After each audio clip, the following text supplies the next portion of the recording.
Hey folks, sorry about the bouncing camera. We got pothole crazy city here.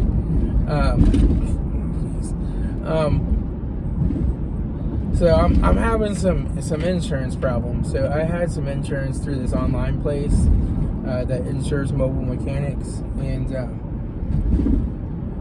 and so basically what I carry is a general liability insurance for the business. It covers if like somebody falls on my property picking up their car and snaps their ankle. It covers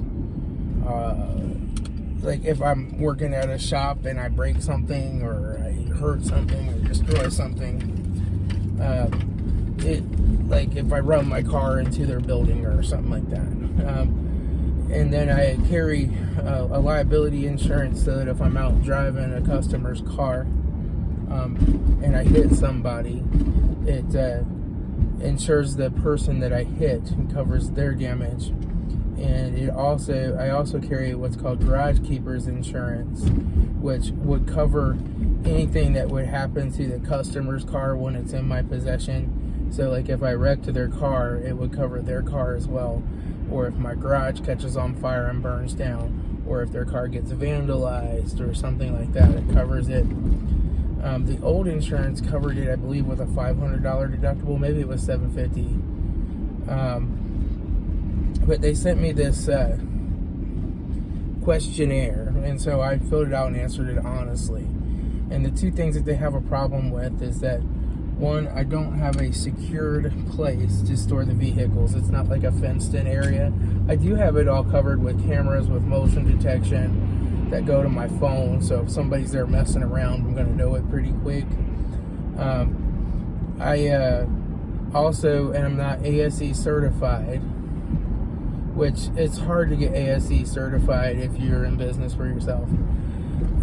You gotta have a certain amount of experience at a shop and all this other crap to even be able to take the tests. I've taken the practice tests and passed them, and the other thing that they had an issue with was they were coming up with a new stipulation that you can only install new parts on customers' cars. And that's really weird because the work's not covered, right? I mean, and so it's like, I'm sorry, but sometimes a used part's better than a new dormant part, like, what does that matter?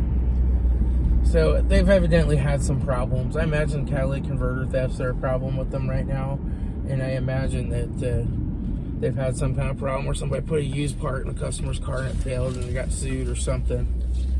So basically, they're dropping me. And so by the end of May, I have to come up with a new insurance. And I've been calling around trying to get pricing, a quotes. And just no insurance companies really want to insure somebody who does this out of their home and mobily. They just don't seem to have a good fit for that. Like, that's not a normal thing. You normally own a shop and have a place of business that people bring their cars to you, and you don't go out and diagnose and repair them on site. And I'm working at home, so I finally did, like, I went through my insurance agent that does my homeowners and my auto insurance, and they actually found somebody that will underwrite me.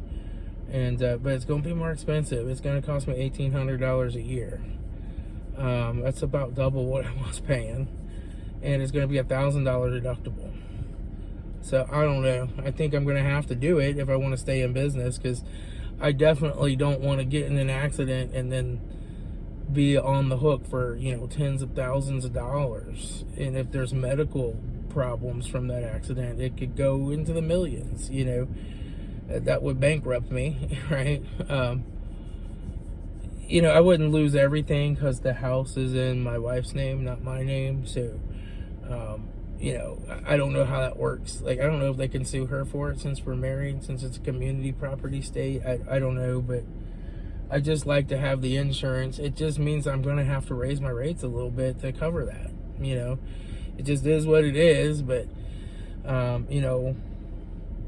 if you want a real mechanic with real tools that does real work and real diagnosis and has real insurance and pays real taxes, you gotta pay a real price. You know, it is what it is.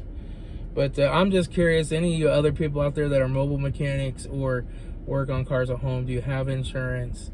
And if so, who is it with, and what are you paying for it? I know insurance is kind of like by the state mostly, so like Ohio, but I guess just tell me that no matter where you are, like what companies you're with or how you're doing that. I'm just kind of looking for some solutions and some ideas to see if I can get that cost down a little bit.